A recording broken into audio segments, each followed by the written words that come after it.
Shalom dan selamat pagi. Puji Tuhan, kita ketemu lagi di dalam ibadah kita secara online. Kepada siapa yang mendengar bersama-sama kami di dalam ibadah online ini, saya mengucapkan selamat kita beribadah, selamat pagi, di mana saja mereka saudara berada, di Semenanjung atau Sabah dan Sarawak maupun Indonesia, mau sejauh ke Afrika, di New Zealand, atau di mana saja saudara. Inilah sebelum kita dibuka untuk bergerak semula kerana PKP. Inilah kiranya minggu terakhir kita juga berkesempatan untuk beribadah daripada rumah secara online. Selamat kita beribadah. Jadi pada hari ini, pada pagi ini, satu kebenaran firman Tuhan akan dikongsikan yang bertema virus dosa, ya, virus of sin, ya, itu virus dosa. Tanggalnya 10 bulan Mei tahun 2020.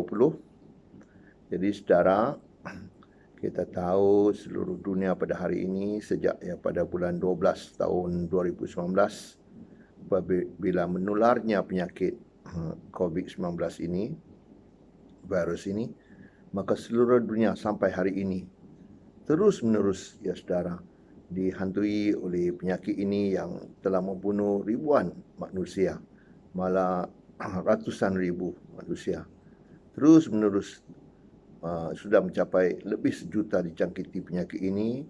Hingga pada hari ini saudara, saintis ataupun doktor-doktor ya mencari-cari vaksin untuk ditemukan untuk jadikan sebagai tahanan ataupun untuk mengatasi penyakit ini. Kita tahu bahawa universiti di Pennsylvania dikatakan oleh Dr. Anthony Fauci, ya, begitu sukar untuk mencari vaksin. Kalaupun kiranya vaksin itu ada, mungkin harus diuji sehingga 1,5 tahun ke 2 tahun diuji kepada binatang, pada manusia hingga dapat disahkan sesuai untuk dipakai untuk manusia. Jadi hari ini kita akan melihat kebenarannya, apakah isi hati isi Tuhan ingin menyatakan kepada kita semua di seluruh dunia di dalam kegawatan kita mencari jawapan-jawapannya untuk vaksin. Apa kata Tuhan di dalam rencana dia pada saat ini untuk manusia sejagat di dunia ini. Oleh itu, tema kita adalah virus dosa, ya. Jadi sebelum kita teruskan, mari kita tunduk kepala, kita berdoa kesempatan yang ada ini untuk kita terus dapat mendengar kebenaran firman Tuhan. Mari kita berdoa.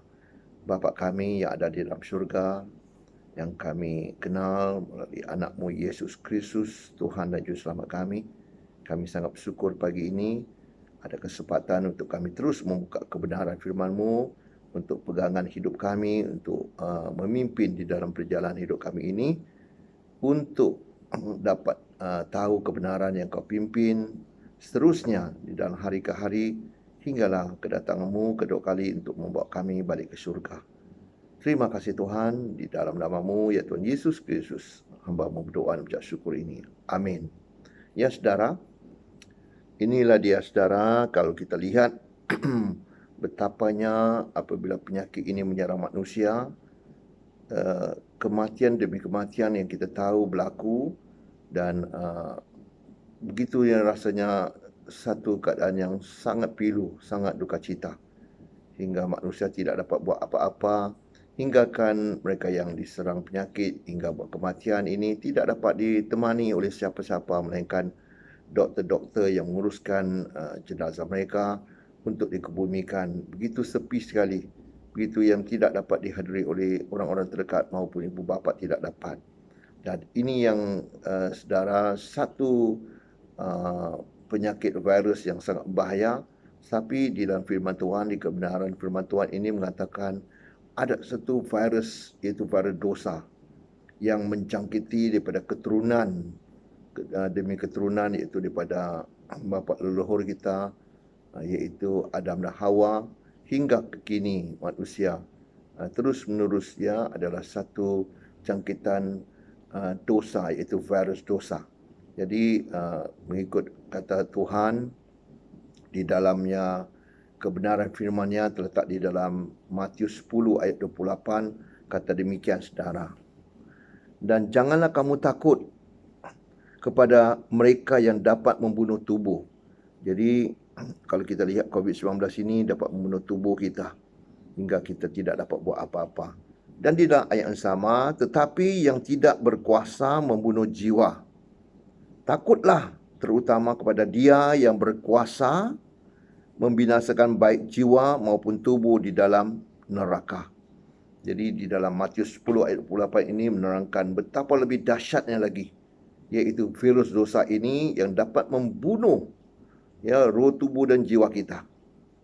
Ini yang harus kita pikirkan pada hari ini. Apa yang terjadi di keliling kita adalah satu ingatan, satu peringatan Tuhan. Firman yang mengatakan bahwa di dalam Roma 3 ayat 23, kerana semua orang telah berbuat dosa dan telah kehilangan kemuliaan Allah. Itu juga jelas mengatakan bahawa semua orang, sebenarnya semua orang ini telah dijangkiti virus yang lebih dahsyat, virus yang lebih bahaya, iaitu virus dosa. Yeremia 17 ayat 9 juga menyokong dalam hal ini, berkatanya betapa liciknya hati, lebih licik daripada segala sesuatu. Itulah hati manusia, begitu licik, begitu jahatnya. Jadi inilah manusia yang sudah jatuh dalam dosa. Di dalam Roma 3 ayat 23 tadi, kerana semua orang telah berbuat dosa. Jadi di sini kalau dibandingkan dengan COVID-19, mereka yang terkena itu begitunya dahsyatnya, begitunya takutnya, begitunya paniknya manusia apabila mengenanya. Apa yang dahsyat lagi yang diingatkan Tuhan hari ini adalah virus dosa. Kerana semua orang telah kehilangan kemuliaan Tuhan, dan disitulah saudara harus kita pikirkan. Di dalam Yeremia mengatakan betapa liciknya hati manusia itu. Mereka ingin mencari kekayaan demi kekayaan, dan oleh itu mereka sentiasa melakukan perkara-perkara yang tidak baik di depan Tuhan. Itu yang lebih dahsyat yang diingatkan. Dan di dalam Yesaya 53 ayat 6 seterusnya, firman Tuhan berkata, kita seakan sekalian sesat seperti domba. Masing-masing kita mengambil jalannya sendiri. Semua manusia di dunia ini, kalau tidak mengikuti Tuhan, akan mengambil jalannya sendiri. Begitu juga mereka yang sudah berada di dalam Tuhan juga ada masanya masih lagi mau mengikut jalannya sendiri. Itu sebabnya Tuhan tidak berkenan. Tidak berkenan. Tuhan ingin memperingatkan kita, baik orang percaya dan bukan percaya sekalipun, yang belum percaya juga, Tuhan memperingatkan kita bahawa inilah virus dosa yang sangat bahaya, yang dapat membunuhkan roh, tubuh dan jiwa kita. Di sini apabila Rasul Paulus berkata di dalam firman-Nya yang ditulisnya, betapa indahnya, betapa baiknya Tuhan, hingga dia berkata di dalam Roma 7 ayat 24, aku manusia celaka. Siapakah yang akan melepaskan aku dari maut ini?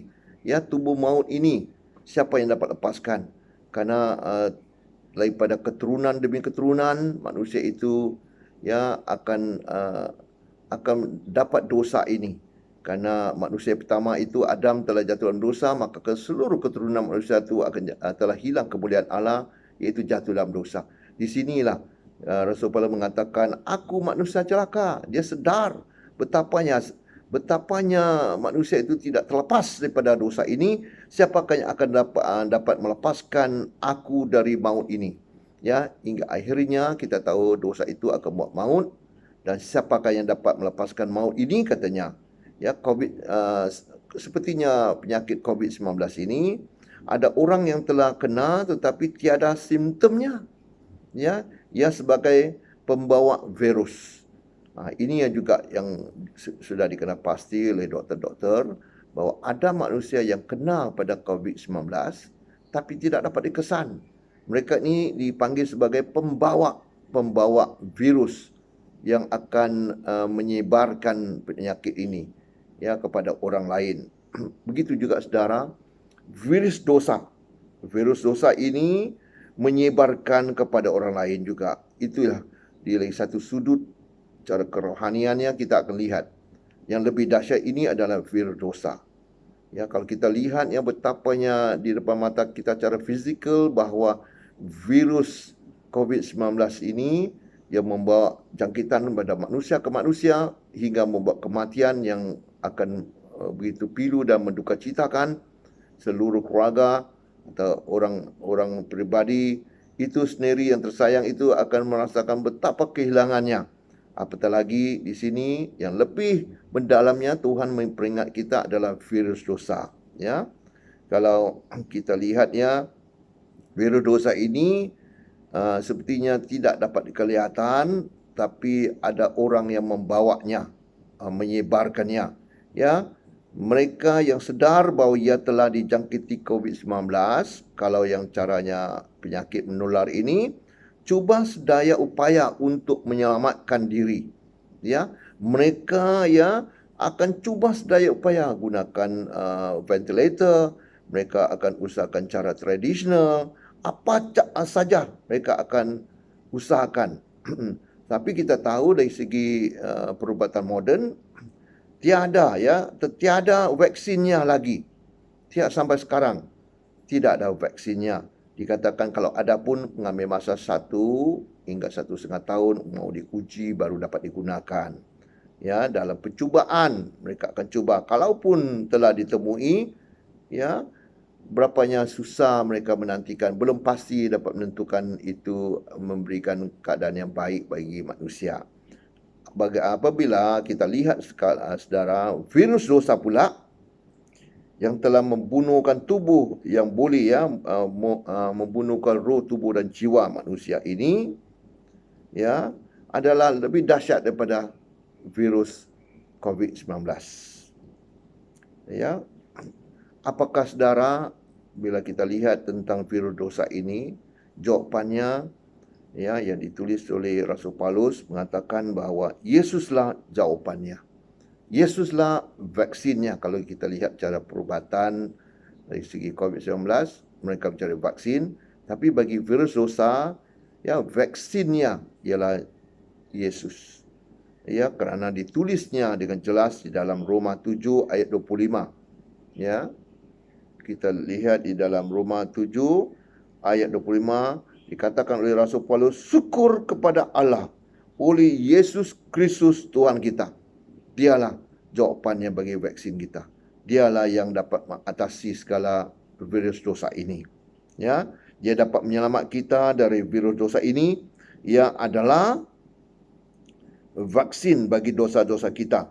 Ya, sehingga ditulisnya ya saudara di dalam 1 Petrus pasal 2 ayat 24. Yesus telah memikul dosa kita di dalam tubuhnya di kayu salib.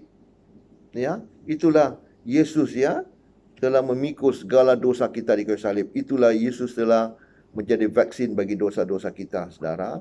Kita lihat saudara di dalam 1 Petrus pasal 2. Ya.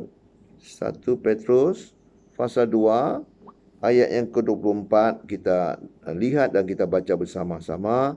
Di sini dikatakan ya, ia sendiri, ya, Yesus sendiri telah memikul dosa kita di dalam tubuhnya di kayu salib, supaya kita yang telah mati terhadap dosa hidup untuk kebenaran. Oleh bilur-bilurnya kamu telah sembuh. Inilah yang orang mencari-carinya, betapa dahsyatnya dipamerkan sebagai mereka yang dijangkiti penyakit COVID-19 ini.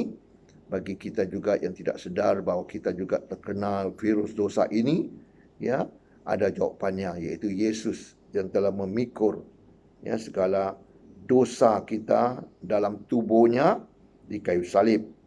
Ya, supaya kita yang telah mati terhadap dosa hidup untuk kebenaran. Ya, oleh bilur-bilurnya kita telah sembuh. Jadi orang mencari kesembuhan. Apakah kesembuhan yang lebih penting di sini? Kesembuhan itu adalah kesembuhan roh, tubuh dan jiwa kita. Kesembuhan yang dijangkiti oleh virus dosa.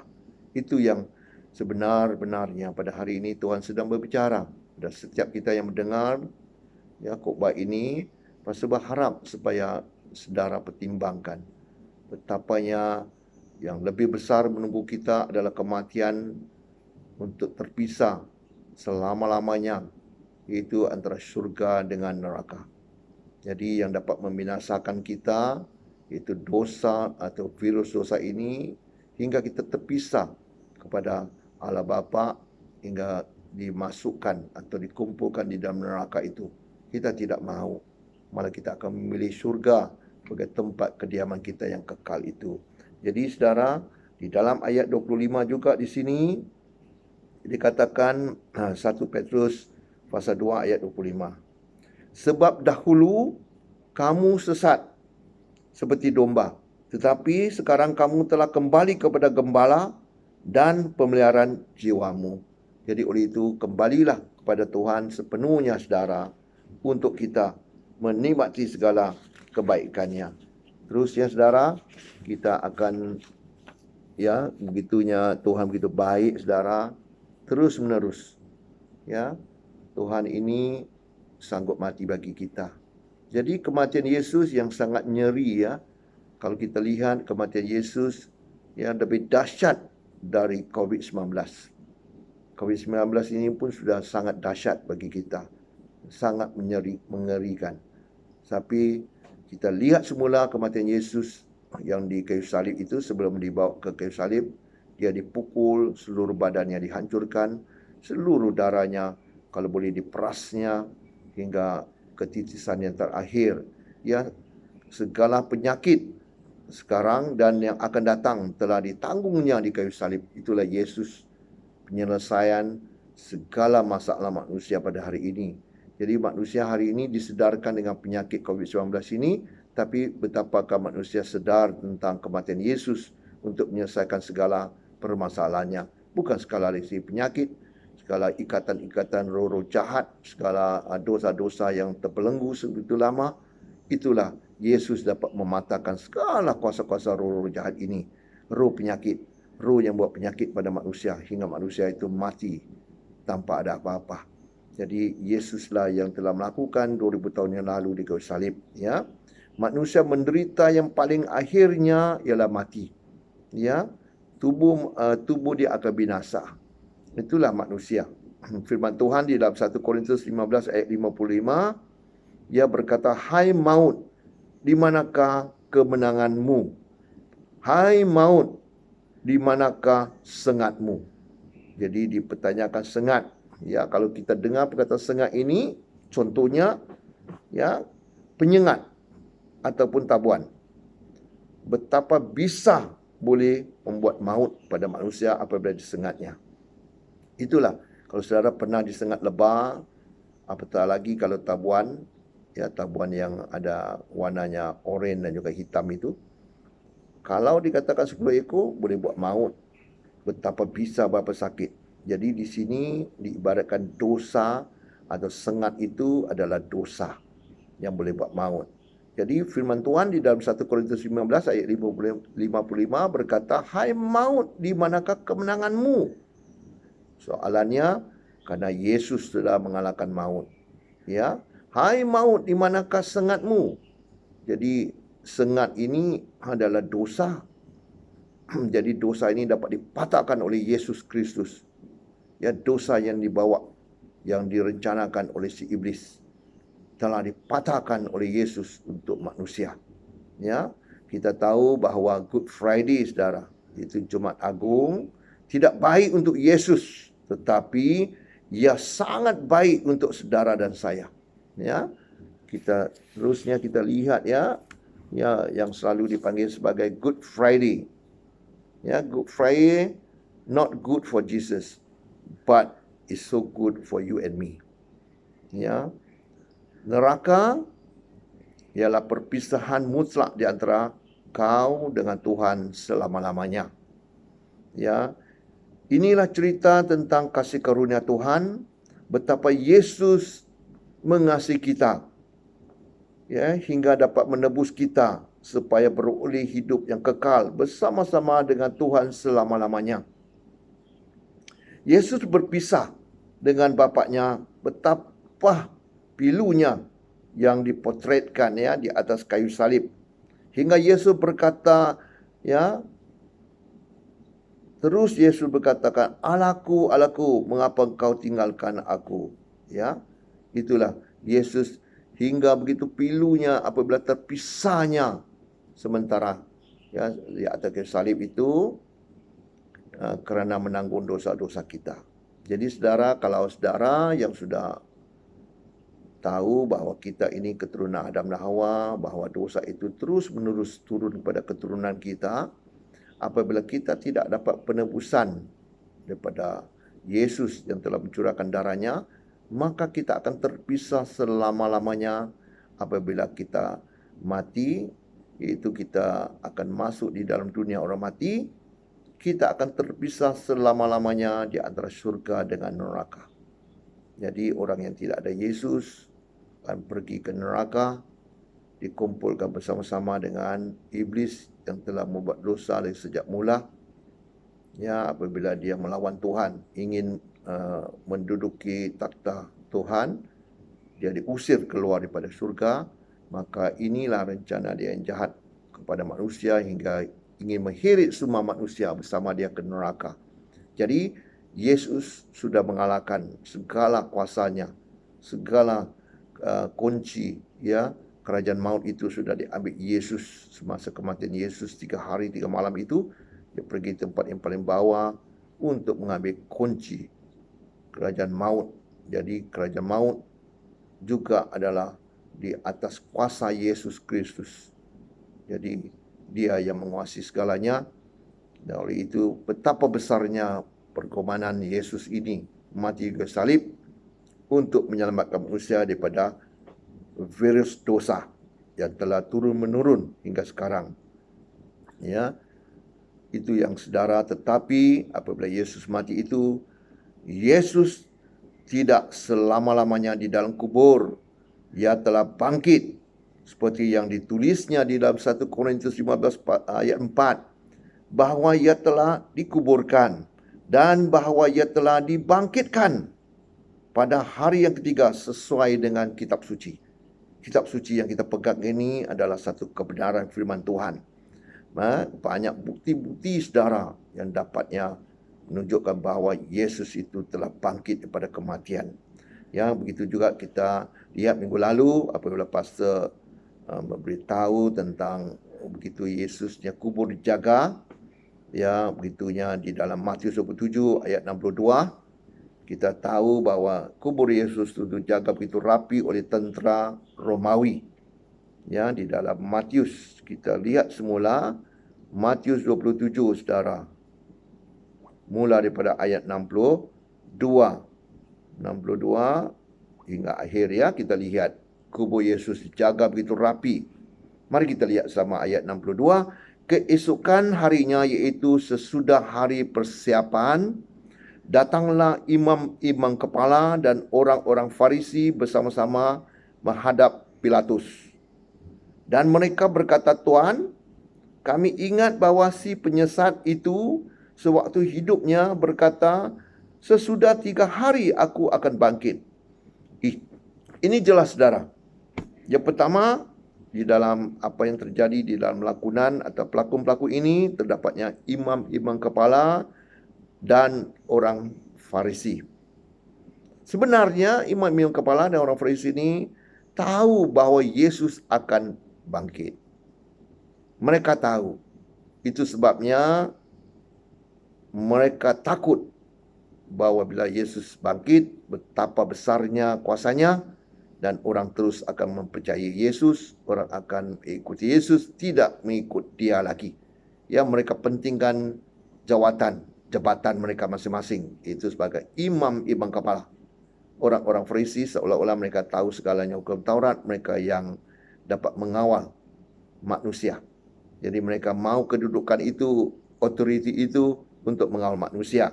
Jadi katanya kepada Pilatus, ya, ayat 64, "Kerana itu perintahkanlah untuk menjaga kubur itu sampai hari yang ketiga. Jikalau tidak, murid-muridnya mungkin datang untuk mencuri dia. Ini satu kemungkinan saja. Ya, mungkin katanya. Ya, seolah mereka mempunyai satu niat atau pikiran yang jahat, ya, menuduh bahawa murid-murid Yesus akan datang mencuri, ya, jenazahnya Yesus. Dan ayat yang seterusnya 64 juga dikatanya, lalu mengatakan kepada rakyat, ia telah bangkit dari antara orang mati, sehingga penyiasatan yang terakhir akan lebih buruk akibatnya daripada yang pertama. Sebenarnya apa yang berlaku, Yesus benar-benar bangkit. Yang membuat fikiran mereka yang sempit ini, yang menyeleweng ini, mereka yang membuat manusia sesat lebih teruk pada yang lebih teruk daripada yang terdahulu. Jadi di sini saudara, segala niat jahat itu adalah di belakangnya si iblis merencanakan menggunakan imam-imam kepala dan juga orang Farisi ini, kerana mereka sepatutnya memimpin kepada kebenaran untuk buat manusia keselamatan pada Yesus, tapi mereka pula menjadi ejen si iblis. Ya, kita tahu betapanya mereka mahu kubur Yesus dijaga kerana mereka khawatir akan Yesus bangkit. Sebenarnya mereka tahu Yesus akan bangkit. Dengan segala mujizat-mujizat kuasa yang ilahi yang Yesus berada, semasa berada di bumi, semasa hidup sebelum dibunuh di kayu salib, nyata sekali mereka tahu Yesus dapat melakukannya. Jadi oleh itu mereka sepakat dengan, ya, iaitu Pilatus untuk menjaga kubur Yesus. Ya, kata ayat 65, kata Pilatus kepada mereka, iaitu pada orang Farisi dan juga imam-imam kepala ini, ini penjaga-penjaga bagimu. Pergi dan jagalah kubur itu sebaik-baiknya. Oh, di sini mendapat kelurusan daripada Pilatus. Pilatus memberikan askar-askar, ya, iaitu penjaga. Askar Romawi ini, kalau kita kaji sedikit dari segi latar belakang mereka, pada masa itu mereka adalah satu kuasa besar dunia. Jadi askar-askar ini harus menunjukkan keganasan mereka, kekerasan mereka, otoriti yang ada pada mereka. Barang siapa yang menentang mereka, pastinya mereka sudah berlawanan bertahun-tahun.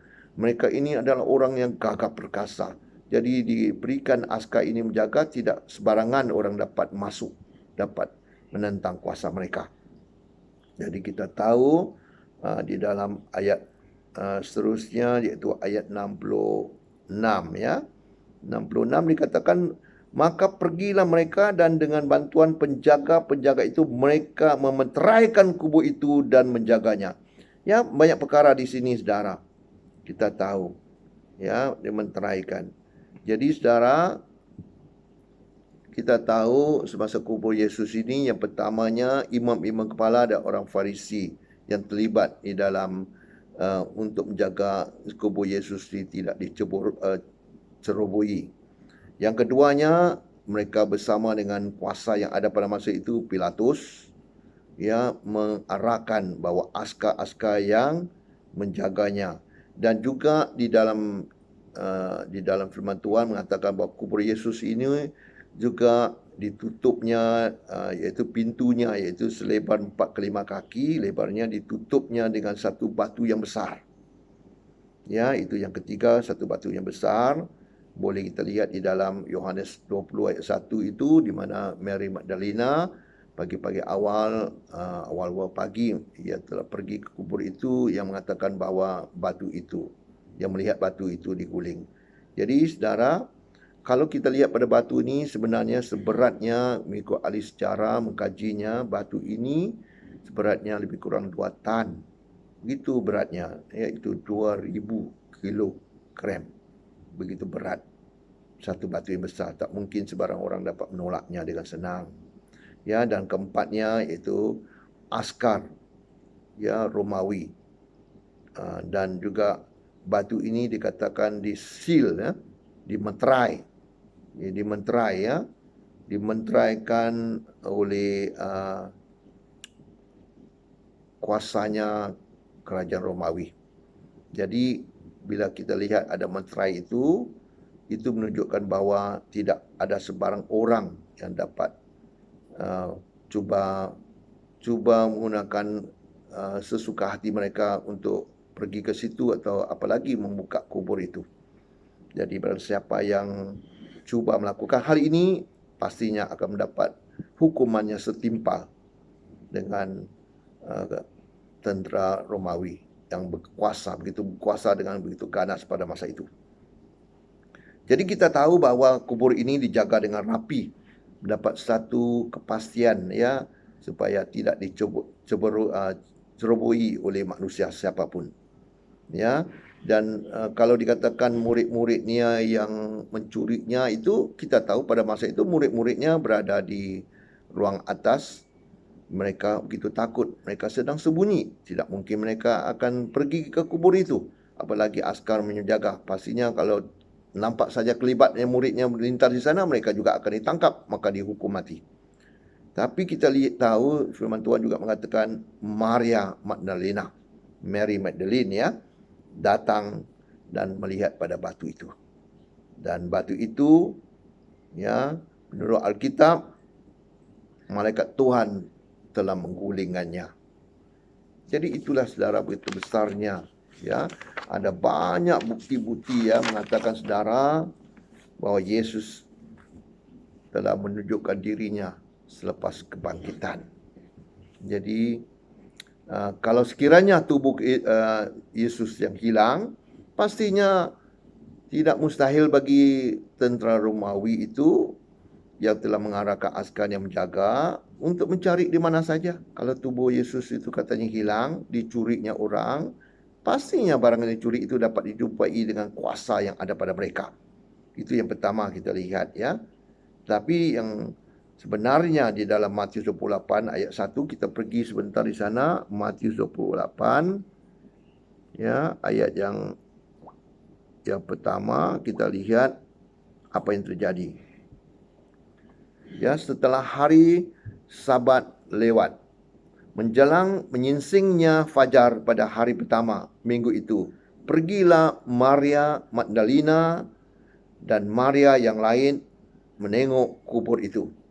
Jadi hari yang pertama ya, kita tahu, kita pergi juga saudara di dalam Yohanes.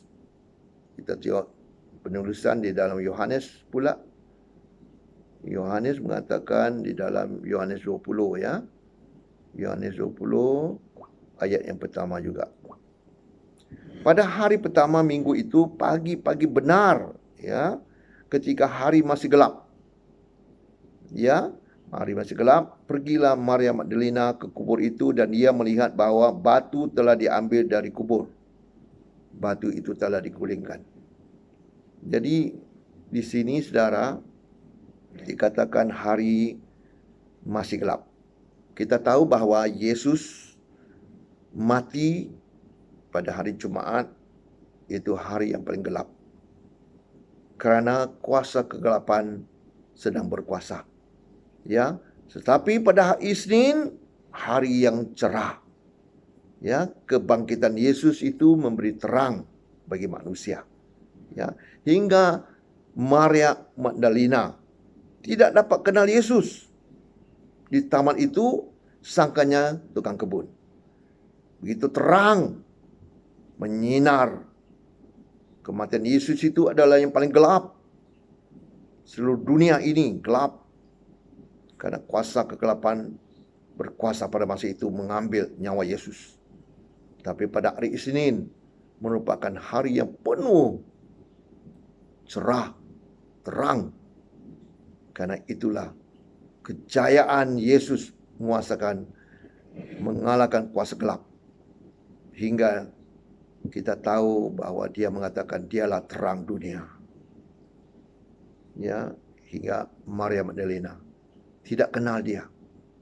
Begitu yang terangnya melihat hingga mungkin bersinar di matanya, sangkanya Yesus itu adalah tukang kebun. Ya, menurut Alkitab. Jadi di dalam Yesus yang sudah bangkit ini, Yesus berkuasa. Yang pertama setelah kita lihat daripada kematian kepada kehidupan.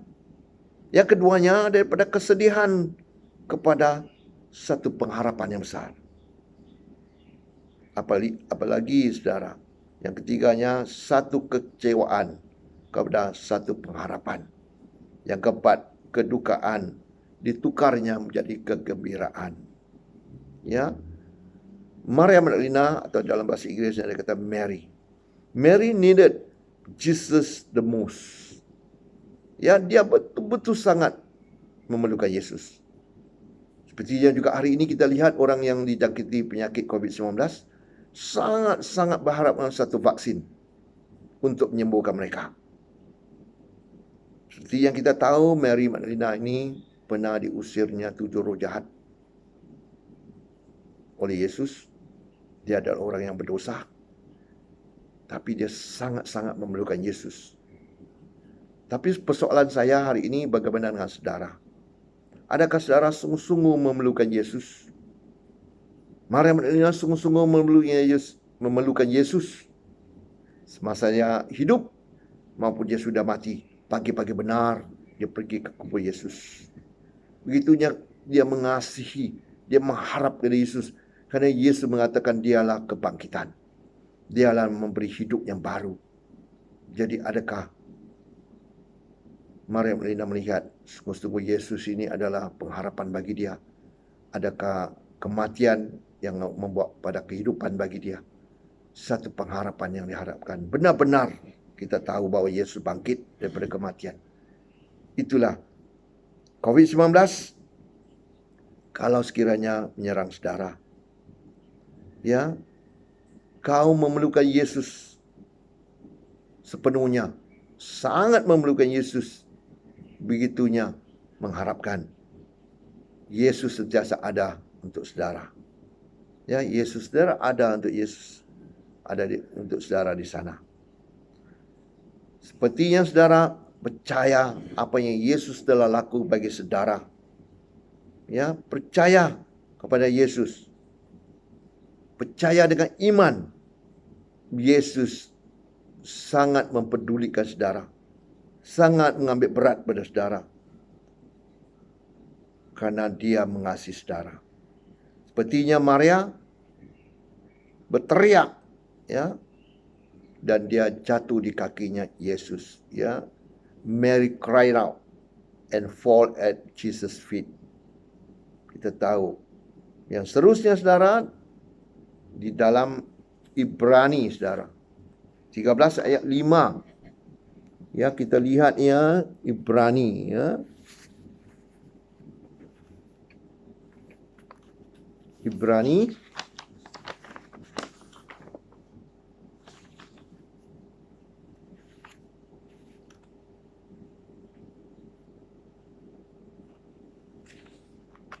ya, kita pergi sebentar saudara, pergi Ibrani pasal 5. Ya. Ibrani pasal 13 ayat yang ke-5b. Inilah janji Yesus. Janji Tuhan, apapun krisis COVID-19, Tuhan tidak akan sekali-kali membiarkan kita dan meninggalkan kita. Ya. Dan juga di dalam Yesaya 41 ayat 10 berkata, janganlah takut sebab aku menyertai engkau. Janganlah bimbang sebab aku ini Allahmu. Ya. Dengan iman kita percaya kepada Yesus. Yesus menang atas segala-galanya, saudara. Kita pergi sebentar di dalam Yesaya, ya, 41. Di dalam Yesaya 41 katanya ayat 10, ya, katanya saudara, janganlah takut. Ya, Yesaya 41.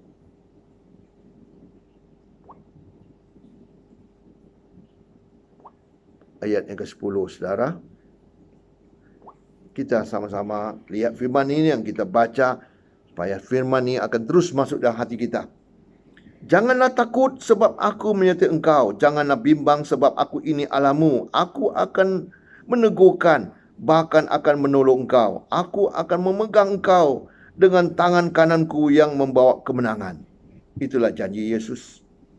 Apapun krisis yang ada di dalam COVID-19 ini pada hari ini, Yesus terus berbicara melalui firman-Nya. Biarlah apa yang disampaikan oleh saya hari ini masuk di hati saudara, melihatkan segala kebaikan Tuhan. Ya, dengan percaya, dengan iman kepada Yesus. Yesus menang atas segalanya, kita juga menang atas segalanya. Itu ni janjinya. Seperti yang minggu lalu Pastor mengatakan, ya, jika engkau, ya, di dalam Yohanes 15 ayat 7, jikalau aku tinggal di dalam kamu dan firmanku ada di dalammu, minta apa saja yang saudara kendaki akan menerimanya. Itulah janji Yesus, begitunya istimewa bagi orang yang percaya padanya. Kesimpulannya, kuasa kemenangan Yesus atas virus dosa saudara. Ya, sepertinya kita lihat Yohanes 11 ayat 39-43, Yesus membangkitkan Lazarus dari kematian dan hidup semula. Jadi, adakah hari ini kita mungkin mati rohani, kita tidak tahu apa mau buat, tapi kita tahu bahawa Yesus yang sudah mengalahkan segalanya, ya. Segala-galanya sudah dikalahkan oleh Yesus. Yesuslah jawapan bagi segala-galanya bagi kita. Kita lihat, ya saudara, Yohanes 11. Dalam Yohanes 11 ayat 39, di mana Yesus, ya, telah membangkitkan Lazarus daripada kematian. 4 hari Lazarus telah meninggal, tapi dengan kuasa untuk kemuliaan Allah, Yesus membangkitkan Lazarus daripada kematian. Ayat 39, saudara, kita lihat sampai ayat 43. Ya, kita lihat sampai ayat 43, tandakan di dalam kitab saudara, kita sama-sama melihat, ya. Ayat 39 berkatanya, kata Yesus, angkat batu itu. Marta, saudara orang yang meninggal itu, berkata kepadanya, Tuhan, ia sudah berbau sebab sudah 4 hari ia mati. Jawab Yesus, bukankah sudah kukatakan kepadamu, jikalau engkau percaya, engkau akan melihat kemuliaan Allah. Dalam hal ini kita harus mempunyai iman percaya pada Yesus. Inilah kita lihat yang bahawa di dalam segalanya penyakit COVID-19 ini, Tuhan memperingatkan kita, ya, takutlah akan Dia yang dapat membunuhkan roh, tubuh dan jiwa kita dan membawa kita ke neraka itu. Takutlah akan Dia. Tapi dosa, ya, virus dosa ini yang bawa kita tanpa Yesus akan ke neraka. Tapi Yesus mengatakan di sini, untuk kemuliaan Allah, ya, untuk kemuliaan Allah, Dia berkata kepada mereka yang di depan kuburnya Lazarus, ayat 41. Maka mereka mengangkat batu itu. Lalu Yesus menengadah ke langit dan berkata, Bapa, aku mengucap syukur kepadamu kerana engkau telah mendengarkan aku. Itulah Yesus sentiasanya dikasihi oleh Bapa di surga. Apa yang dimintakannya, tetap Bapa mendengarnya. Karena Dia mengatakan, aku mengucap syukur kepadamu kerana engkau telah mendengarkan aku. Aku tahu bahawa engkau selalu mendengarkan aku. Tetapnya kalau kita berada dalam Yesus dan firman-Nya ada di dalam kita, apa yang kita minta, Yesus akan mendengarnya. Sepertinya Yesus berkata, Dia sentiasa selalunya Bapa yang mendengar kepada Dia atas segala permintaannya. Oleh itu katanya di dalam ayat 42 ini, aku tahu bahawa engkau selalu mendengarkan aku, tetapi oleh kerana orang banyak yang berdiri di sini mengelilingi aku mengatakannya supaya mereka percaya bahawa engkaulah yang telah mengutus aku. Yesus ini datang daripada Bapa. Bapa mengutusnya. Jadi supaya semua orang yang mendengar firman pada hari ini, percayalah pada Yesus. Yesus mengatakan benar-benar, biarlah menjadikan Lazarus yang dibangkitkan Yesus daripada kematian ini menjadi peringatan bagi kita. Untuk kita membuka hati dan pikiran kita bahawa Yesuslah benar-benar Tuhan yang dapat melakukannya. Di sini kita lihat, dan sesudah berkata demikian, berserulah ia dengan suara keras, Lazarus, marilah keluar. Maka kita tahu apa yang diserukan kepada Lazarus itu dengan perintahnya, dengan kuasanya, lidahnya, bahawa bangkitlah Lazarus, ya. Dan kita lihat dalam 44, orang yang telah mati itu datang keluar. Siapakah orang yang telah mati itu? Yaitu Lazarus. Kalau Yesus mengatakan semua orang yang mati keluar, atau tidak menyebut nama Lazarus, maka semua orang yang mati bersama Lazarus di kubur itu pun semua keluar. Karena itu begitu berkuasanya kuasa firman, kuasa apa yang dikatakan, apa yang difirman keluar daripada mulut Yesus itu sangat berkuasa, karena dia memiliki kuasa ilahi itu. Jadi di sini dikatakan ayat 44, orang yang telah mati itu datang keluar. Kaki dan tangannya masih terikat dengan kain kapan dan mukanya tertutup dengan kain peluh. Kata Yesus kepada mereka, bukalah kain-kain itu dan biarlah dia pergi. Jadi saudara, apakah kain kapan yang ada pada saudara hari ini? Apakah duka cita yang ada pada saudara hari ini? Ya, saudara kata, ya, bukalah. Yesus yang dapat melepaskan segala ikatan itu. Yesus kata, bukalah kain kapan itu. Kain kapan itu adalah mungkin duka citanya, mungkin ada persisahannya, mungkin ada permasalahan hidupnya. Dari segi apapun, kerukunan rumah tangga tidak terjadi dengan baik, mungkin pekerjaannya mungkin ditindas, mungkinnya saudara sentiasa berasa sedih, dikuasai oleh si iblis untuk melakukan kejahatan. Saudara mungkin ingin bunuh diri, ingin membuat segala perkara yang jahat. Inilah semua ikatan-ikatan kain kapan. Kain kapan itu melambangkan kematian. Jadi di sini, adakah saudara masih hidup? Ya, roh dan jiwa saudara, ya, tubuh ini masih bergerak, tapi roh dan jiwa saudara mati. Itulah diikat oleh kain kapan. Jadi saudara kata, bukalah kain kapan itu, karena Yesus memerintahkan saudaranya hari ini yang mungkin dalam kesusahan, saatnya pastor berkhotbah ini, saudara, ya, minta pada Tuhan supaya segala kain kapan yang ada pada saudara dilepaskan dalam nama Yesus. Segala belenggu-belenggu hidup saudara dilepaskan. Itulah kejayaan yang dilakukan oleh Yesus mengalahkan segala kuasa maut, segala kuasa iblis, ya, 2000 tahun lalu. Pada hari ini Yesus adalah Yesus yang sama dapat melakukannya.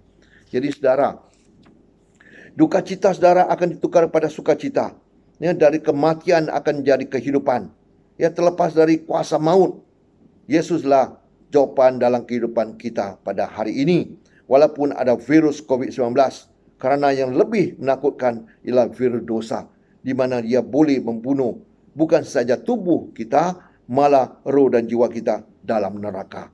Vaksin untuk virus dosa ini ialah Yesus yang dapat menyelamatkan kita dari maut ini dan pindah kita kepada kehidupan yang kekal. Terima kasih Tuhan Yesus pada hari ini. Jadi saudara, kalau saudara mendengarkan firman ini, bukalah hati saudara. Dan pastor terus berdoakan, letakkan tangan saudara di hati saudara. Apapun mungkin permasalahan, apapun mungkin kain-kain kapan yang ada pada saudara, ya, bukakan kita berdoa. Pastor akan berdoa di sini, saudara juga dengarkan doa ini supaya saudara juga terlepas daripada segala kuasa-kuasa maut ini. Mari kita berdoa.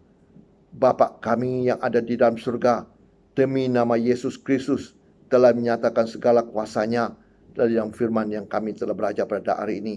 Sekiranya kami ini dibelenggu dengan segala kuasa-kuasa, yaitu melambangkan kain-kain kapan yang bawa kematian. Dalam nama Yesus, hamba-Mu yang diberikan otoriti daripada kuasa daripada surga, melafazkan dan memerintahkan segala ikatan-ikatan iblis ini dilepaskan daripada semua orang yang mendengar. Semua mereka yang terikat dengan segala kain-kain kapan ini yang melambangkan dosa-dosa mereka, dilepaskan dalam nama Yesus. Tuhan yang berkuasa, Tuhan yang berjanji, Tuhan ini adalah Tuhan yang benar. Maka pada hari ini hamba mau berdoa, di mana saja manusia yang ada di dunia ini yang mendengarkan berita ini, mereka dilepaskan dalam nama Yesus.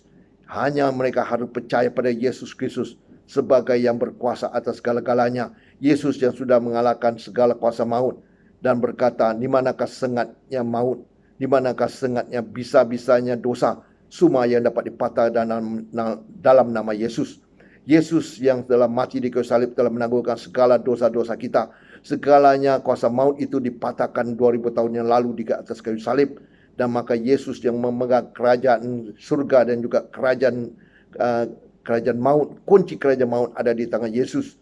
Kalau mereka yang berada dalam Yesus tidak dapat kuasa maut menguasai mereka, melainkan mereka berada di dalam kehidupan selama-lamanya bersama Yesus.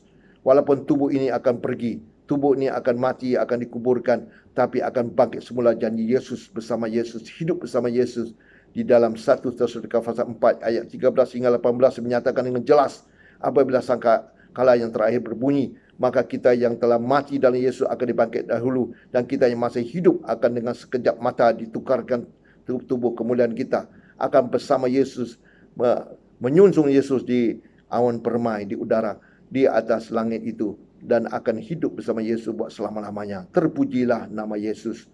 Terima kasih Yesus untuk firman-Mu. Kami percaya padamu. Kiranya hidup kami seterusnya berada di dalam Yesus buat selama-lamanya, mulai sekarang hingga selamanya. Diberkatilah mereka yang mendengar. Di dalam nama-Mu ya Tuhan Yesus, hamba-Mu berdoa dan mengucap syukur ini. Amin. Amin. Terima kasih.